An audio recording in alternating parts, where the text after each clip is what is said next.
Amid rising tensions after failed peace talks, are we now seeing a second clear hint that the Iran war could return to the table sooner than Washington expected? As U.S. tankers huddle on Israeli tarmac, is the IDF quietly reloading its playbook for a fresh round against Iran, while politicians still talk about diplomacy? When the IDF chief orders full war readiness just hours after 21-hour talks collapse in Pakistan, is that a signal that the military now expects the worst-case scenario? With Tel Aviv racing to expand its target bank of Iranian missile sites, is Israel preparing to hit faster and deeper if the next green light comes? When U.S. warplanes pour into the region just hours after Netanyahu vows the campaign is not over, is that a coincidence, or coordinated pressure on Tehran?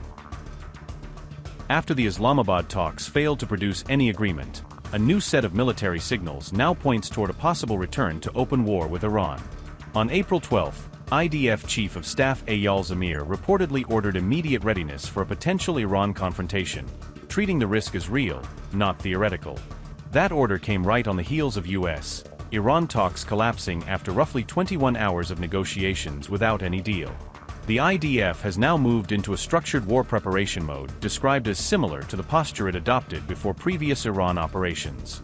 Combat units have been instructed to stay on high alert, shorten response times, and quickly close operational gaps that could slow them in a sudden escalation. Commanders say they are using the same planning framework employed before operations Rising Lion and Roaring Lion, suggesting a repeatable playbook is now back in motion.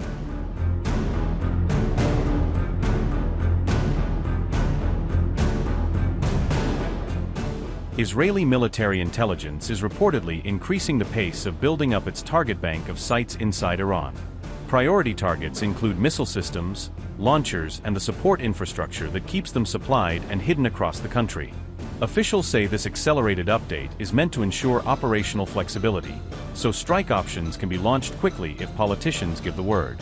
The Israeli Air Force is also finalizing strike packages built around long-range capabilities and complex, multi-wave raids. These plans include both pinpoint precision strikes and the option for sustained air operations if a broader conflict with Iran resumes. All of this comes just hours after Prime Minister Benjamin Netanyahu warned that Israel's campaign against Iran is not yet over, hinting that more could be coming. The campaign is not over yet, but we can clearly state that we have historic achievements. I want to remind where we were. Iran tried to strangle us. Hamas in Gaza, Hezbollah in Lebanon, Assad regime in Syria, the militia in Iraq, the Houthis in Yemen, Iran itself. They wanted to strangle us, and we strangled them. They threatened us with destruction, and now they are fighting to survive. We affected them, and we have more to do. The IDF stepped-up readiness is unfolding just as reports claim dozens of U.S. warplanes and refueling jets have landed in Israel, deepening questions about what the next move might be.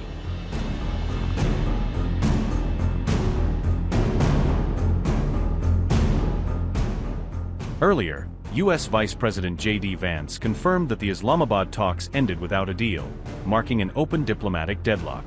At the same time, open-source trackers like Flight Radar 24 recorded masses of U.S. military aircraft streaming toward the broader Middle East theater.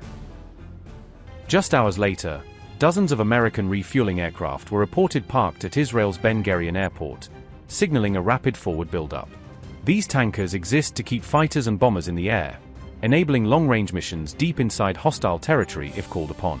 Ben Gurion, near Lod, is the main air gateway to Tel Aviv and Jerusalem, and in any crisis it doubles as a critical logistics hub for Allied forces. This sudden build-up comes as regional tensions climb and questions grow over whether the U.S.-Iran confrontation is about to enter a new phase. Interestingly, the warplanes' arrival coincides with mounting speculation about the safety of key Iranian leaders, adding another layer of mystery over what might come next.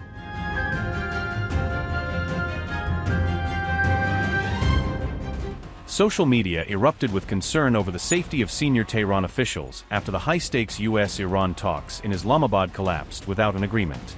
Online users speculated about potential assassination plots targeting Iranian delegates during and after the meeting, amplifying fears about their security.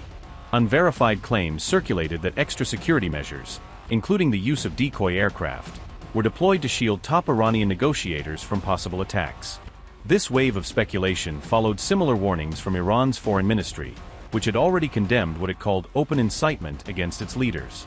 On April 11th, as the talks got underway, ministry spokesperson Esmail Baqiai highlighted mounting security threats to senior officials participating in the negotiations.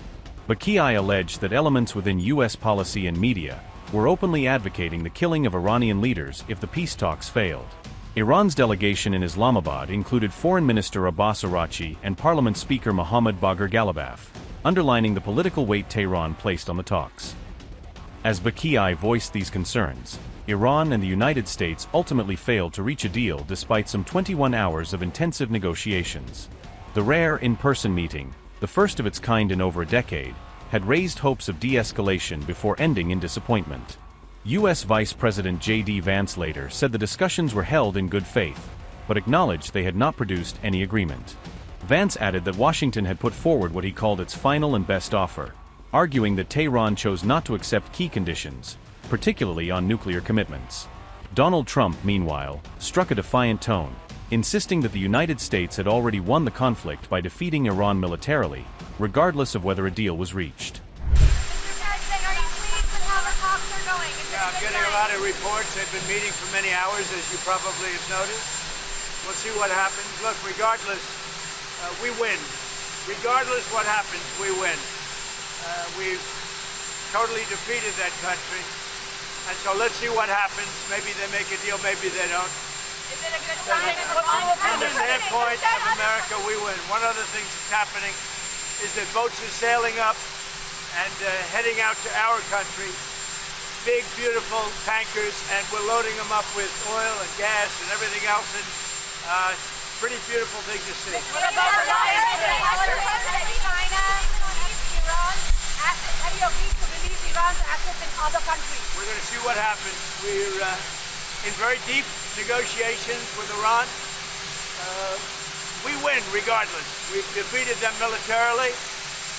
They've dropped a couple of water mines, you call them water mines, in the boat. We've defeated all of their water boats too. Their Navy has gone 158 ships.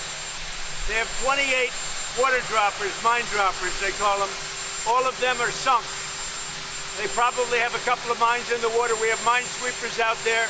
We're sweeping the strait. In addition to that, we're negotiating. Whether we make a deal or not makes no difference to me. And the reason is because we've won. Whether you listen to the fake news or not, you know, it's amazing. Their credibility is down to 13%. The media credibility down to 13%. Think of it. We defeated their Navy. We defeated their Air Force. We defeated their anti-aircraft. We defeated their radar.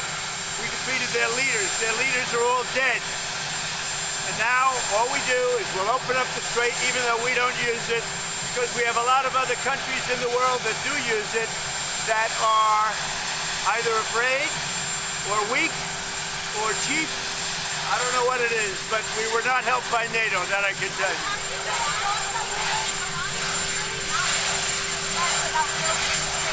How do you know that? Why do you say that? Why do you say that? You don't know anything. Who are you with? Who are you with? ABC? Well, that's fake news. Let me just tell you. We win, no matter what. We've defeated their military. They have no Navy. 158 ships are underwater, undersea. All of their mine sweepers and all of their, they call them mine droppers. Can you imagine? A country has 28 mine droppers. You think that's nice? With all of that being said, they're all defeated, by the way. They're all at the bottom of the sea. Now, with all of that, they have no Navy. They have no radar. They have no Air Force. Their leaders are all dead. Khomeini is gone. For many years he ruled. He's gone. With all of that, let's see what happens. But from my standpoint, I don't care. China is preparing to ship weapons to Iran. Well, if China does that, China's going to have big problems, okay? Well, good morning, everybody. And let me say a couple of notes of appreciation. First of all, to the Prime Minister of Pakistan and to Field Marshal Munir, who were both incredible hosts. And whatever shortcomings in the negotiation, it wasn't because of the Pakistanis, who did an amazing job and really tried to help us and the Iranians bridge the gap and get to a deal. We have been at it now for 21 hours, and we've had a number of substantive discussions with the Iranians. That's the good news. The bad news is that we have not reached an agreement, and I think that's bad news for Iran much more than it's bad news for the United States of America. So we go back to the United States having not come to an agreement. We've made very clear what our red lines are, what things we're willing to accommodate them on, and what things we're not willing to accommodate them on. And we've made that as clear as we possibly could, and they have chosen not to accept our terms. Questions? Sir, Nick Robertson from CNN. Precisely what have they rejected here? Can you help us understand it a little bit? Well, I won't go into all the details because I don't want to negotiate in public after we negotiated for 21 hours in private. But the simple fact is that we need to see an affirmative commitment that they will not seek a nuclear weapon, and they will not seek the tools that would enable them to quickly achieve a nuclear weapon. That is the core goal of the President of the United States, and that's what we've tried to achieve through these negotiations. Again, their nuclear program, such as it is, the enrichment facilities that they had before, they've been destroyed. But the simple question is, do we see a fundamental commitment of will for the Iranians not to develop a nuclear weapon, not just now, not just 2 years from now, but for the long term? We haven't seen that yet. We hope that we will.